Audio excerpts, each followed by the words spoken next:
Um, Another way to sort of represent our whole numbers here is what we call the number line. The number line is not just for whole numbers. It's a way that we can represent all sorts of different numbers. But we'll start here with our sort of whole number version. The idea is very basic. This is sort of a visual way of representing the numbers. I often in my head am kind of visualizing a number line as I'm doing different operations, especially different arithmetic operations. And in particular, once we start getting negatives involved in chapter 2, I think the number line is sort of a sneaky important concept to sort of be comfortable with. The basics of how it looks. So all we're going to do, right, is we're going to sort of start at 0, right? And then we're essentially just going to draw an infinite line going from left to right. We'll put a little arrowhead to sort of signify that it's going to continue forever. Like we said, right, 0, 1, 2, 3, 4, 5, 6, 7, 8, 9, right? 10, 100, 1,000, a million, 10 million, 100 trillion. All that stuff is in here. It's just further and further to the right. We kind of want everything to be to scale, and so that would depend a little bit on the type of numbers that we're looking at. The idea is you kind of always have 0 placed for the most part. Because we're just doing whole numbers, we're not going to concern ourselves with anything to the left. We're going to sort of add the left half in chapter 2 for our negative numbers. But for now, we're only sort of moving from 0 and above. And so all we're going to do is put tick marks in, kind of equally spaced as best as I can sort of draw them. And each tick mark is going to represent a whole number. And so obviously all the numbers are sort of equally spaced between each other, right? So we can kind of mark 1, 2, 3. How many did I do here? 4, 5, 6, 7. So this is the number line. The idea from there is we can sort of take and graph, right? 2, 5, and 6 on our number line, right? Okay, so graph a number really just means place a dot at that digit. We're not doing anything necessarily, right? Fractions, decimal stuff, any of these in-between kind of numbers. And when I say in-between, you can literally see on the number line, right? All of our fractions and decimals are going to take up this space in between, 1 and 2, 2 and 3, 3 and 4. All that space in between is technically numbers, right? Everything here is sort of filled in with numbers. We can sort of get a number to represent anything. But for us, if we just want to graph these 3, all we're going to do is just sort of mark a nice big old dot, just kind of right on the spot. So dot for 2, do another kind of dot for 5, and a dot for 6. Bam, number line, graphed, right? If you've got, bigger numbers, you can sort of scale your number line to a different amount. So what about graph 17, 75, and 90 on a number line. CK. Okay. I don't have a big enough sheet of paper, right? to do tick marks up to 90. Certainly not this size. We just don't have enough space. So what we'll do is we'll do kind of a little bit of an eyeballed version. We'll just kind of work with the space we've got. So again, we're always sort of starting at 0. 17, relative to 75 and 90 is closer to 0 anyways.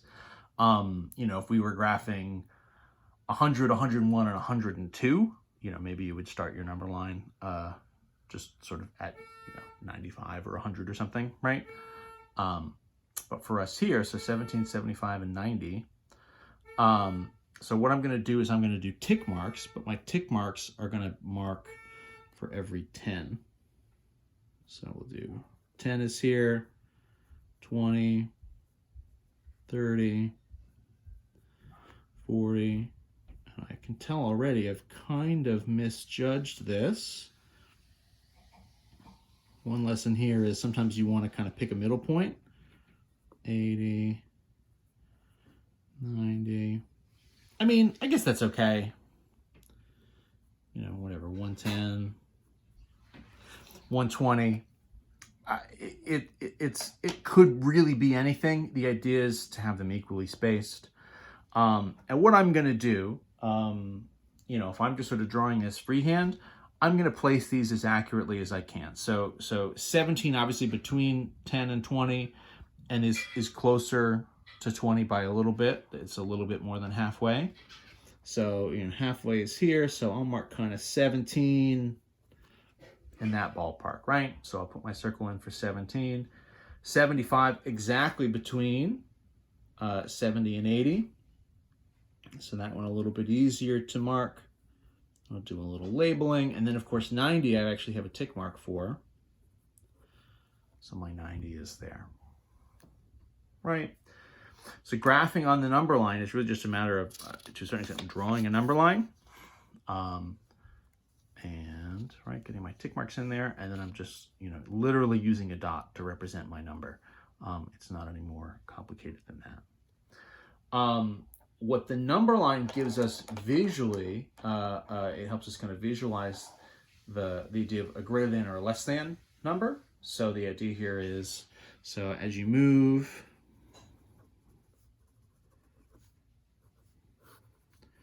left to right, the numbers increase in value, right? So as we move from left to right, our numbers get bigger and bigger and bigger. So on the number line,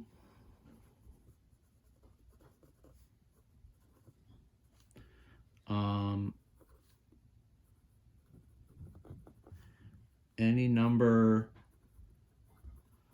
to the right of another number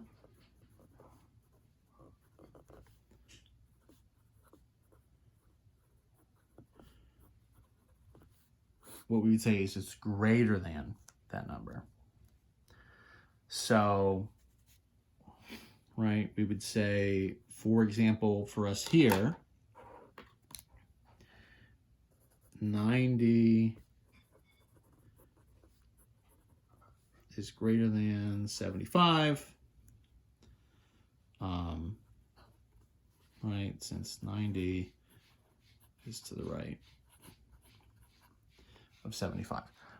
Also intuitively, right? Obviously, if we can sort of see the numbers and we know their value, we sort of know intuitively 90 is a bigger number than 75. The way we represent this with a symbol, so we'll have greater than and less than.